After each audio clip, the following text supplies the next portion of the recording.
इतिहास जगत में आपका अभिनंदन दोस्तों।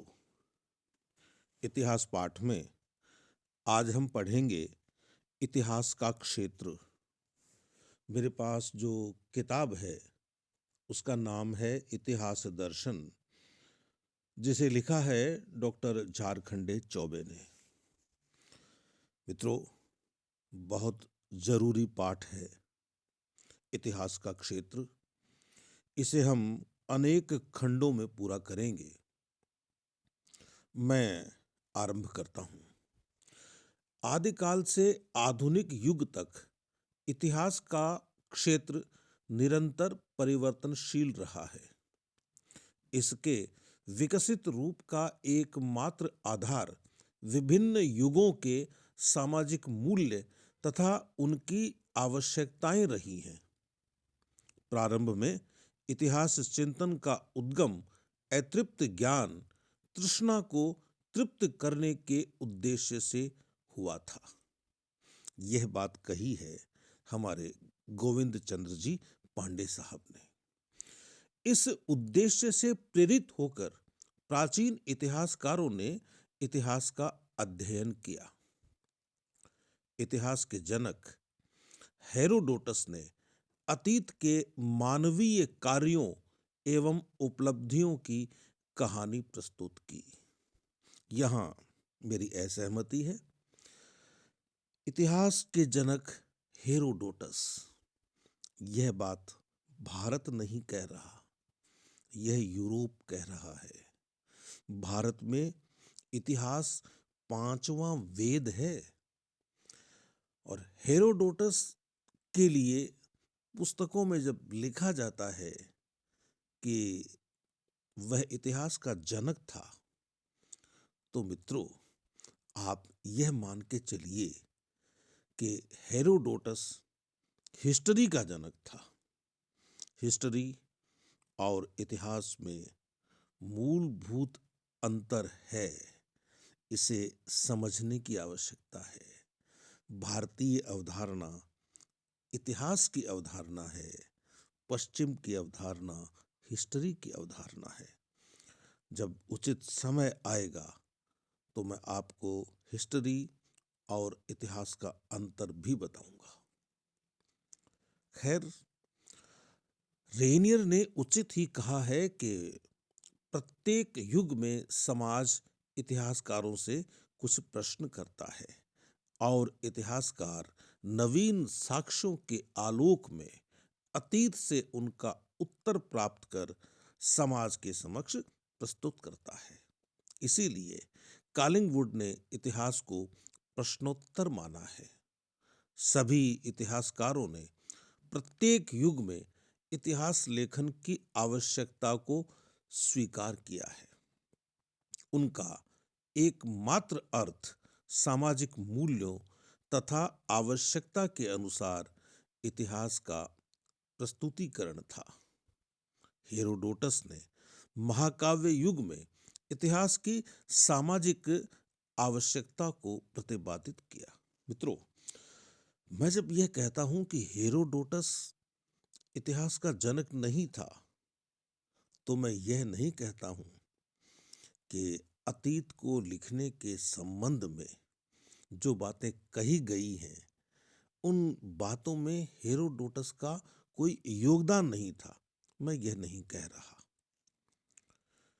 तो हेरोडोटस ने महाकाव्य युग में इतिहास की सामाजिक आवश्यकता को प्रतिपादित किया है।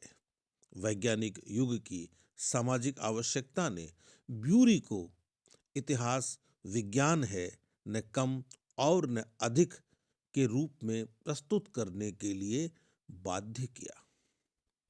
मध्य युग में जब धर्म की प्रधानता स्वीकार की गई, सेंट अगस्टीन ने संपूर्ण विश्व को ईश्वर का नगर कहा, सिटी ऑफ गॉड। और मित्रों, सेंट अगस्टीन ने तो यूरोप के अनुसार मध्य युग में वह भी अपने धर्म की प्रधानता को स्वीकार करते हुए, धर्म नहीं रिलीजन कहिए, धर्म का अर्थ अलग है, कहा कि सारा विश्व ईश्वर का नगर है और हमने हमने तो बहुत पहले कह दिया था कि यह पूरी वसुधा एक कुटुंब है। मानव समाज में विकास की प्रक्रिया निरंतर चलती रही है। इस विकास प्रक्रिया के साथ साथ सामाजिक आवश्यकताएं भी विकसित होती रही हैं। समाज से संबंधित इन्हीं प्रश्नों का उत्तर इतिहासकारों ने दिया है। आदिकाल से मानवीय प्रक्रिया का स्वरूप संघर्षमय रहा है। यह उत्थान, विकास तथा पतन की वक्र रेखीय गति ही इतिहास गति मानी गई है। इतिहास क्षेत्र के अंतर्गत जब इतिहासकार किसी घटना का क्रमबद्ध विवरण प्रस्तुत करता है तो उसके समक्ष 3 प्रश्न उपस्थित होते हैं। घटना क्या है, वह कैसे घटी और क्यों घटी। इतिहासकार इसी का विश्लेषण प्रस्तुत करता है। इतिहासकार के 2 प्रमुख कार्य हैं, तथ्यों का संकलन तथा उनका विश्लेषण। एक का स्वरूप विषयनिष्ठ और मानवतावादी है तो दूसरे का स्वरूप वैज्ञानिक और वस्तुनिष्ठ है। ट्रेवेलियन के अनुसार इतिहासकार अपने इतिहास के प्रस्तुतिकरण में 3 प्रमुख उपादानों का प्रयोग करता है: वैज्ञानिक, परिकल्पनात्मक तथा साहित्यिक। यद्यपि मानवीय कार्यों तथा उपलब्धियों पर प्रकृति का अध्ययन इतिहासकार के क्षेत्र से बाहर है। यह अत्यंत महत्वपूर्ण बात है जो कॉलिंगवुड ने कही कि यद्यपि मानवीय कार्यों तथा उपलब्धियों पर प्रकृति का अध्ययन इतिहासकार के क्षेत्र से बाहर है। इतिहास क्षेत्र के अंतर्गत मनुष्य के एक साधारण कार्य से लेकर उसकी विविध उपलब्धियों का वर्णन होता है। मित्रों, वर्णन नहीं कहना चाहिए, यहाँ कहना चाहिए विश्लेषण होता है। यद्यपि प्रकृति का अध्ययन इतिहास क्षेत्र से बाहर है, फिर भी इतिहास में प्रकृति की पूर्ण उपेक्षा संभव नहीं।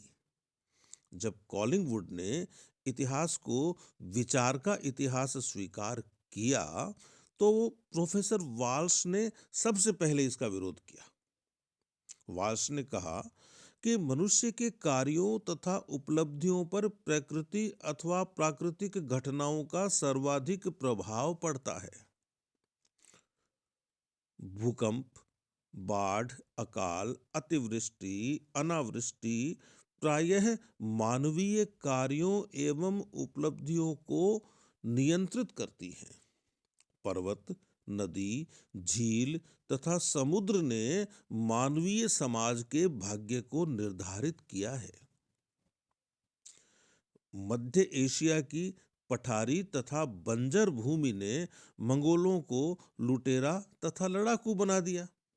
यूनान के द्वीप समूहों ने उनके हृदय में उपनिवेश स्थापना की प्रवृत्ति को जन्म दिया।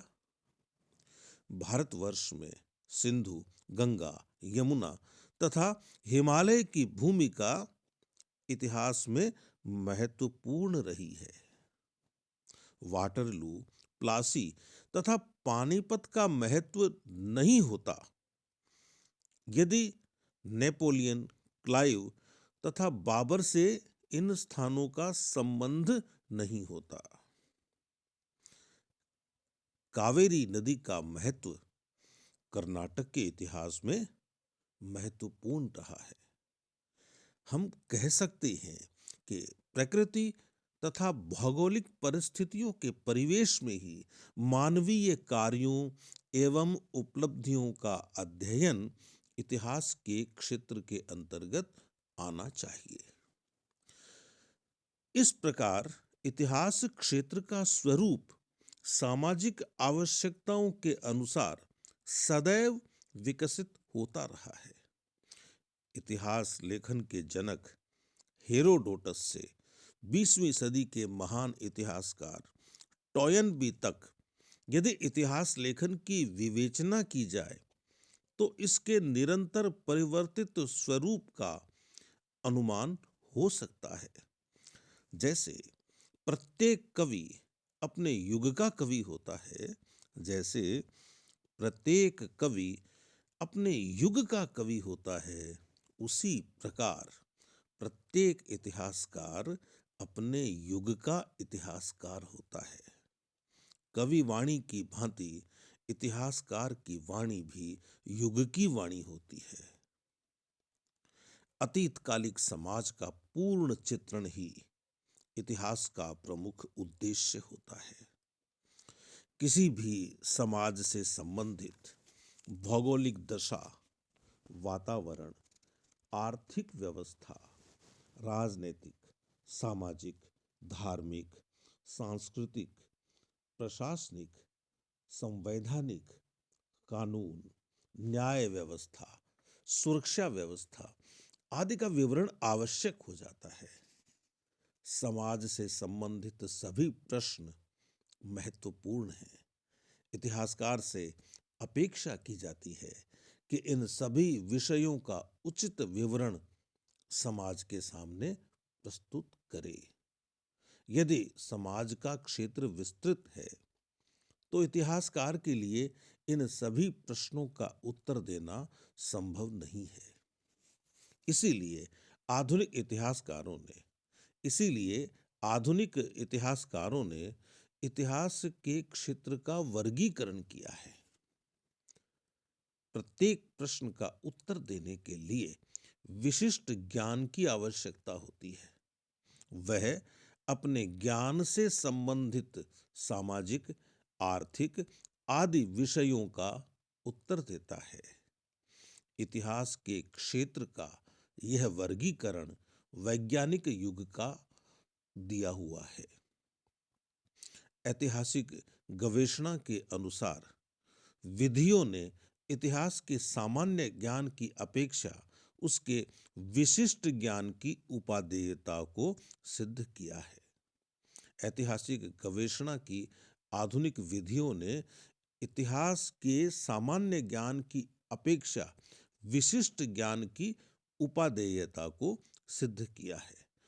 परिणाम स्वरूप इतिहास का विभाजन केवल प्राचीन, मध्य तथा आधुनिक काल में किया गया है, बल्कि इसके अंतर्गत अनेक छोटी छोटी शाखाओं पर शोध करके इतिहासकारों ने विशिष्ट ज्ञान को प्राप्त किया है। इस प्रकार इतिहास का क्षेत्र निरंतर विकसित होता जा रहा है।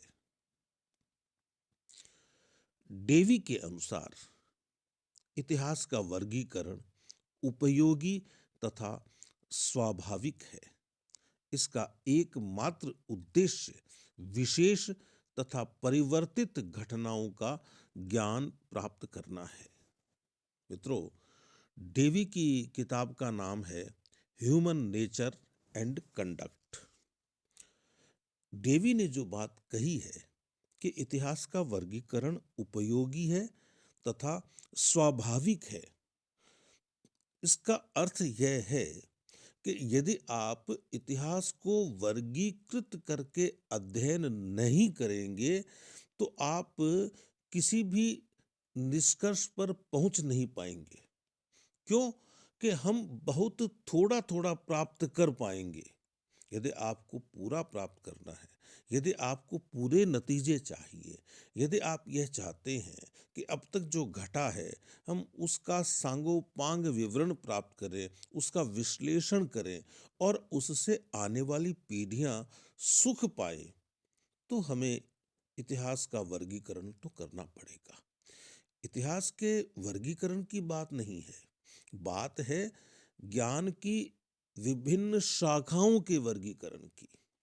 यह वर्गीकरण हमें राजनीतिक विज्ञान में भी करना होता है, समाज विज्ञान में भी करना होता है, गणित में भी करना होता है, भौतिकी में भी करना होता है।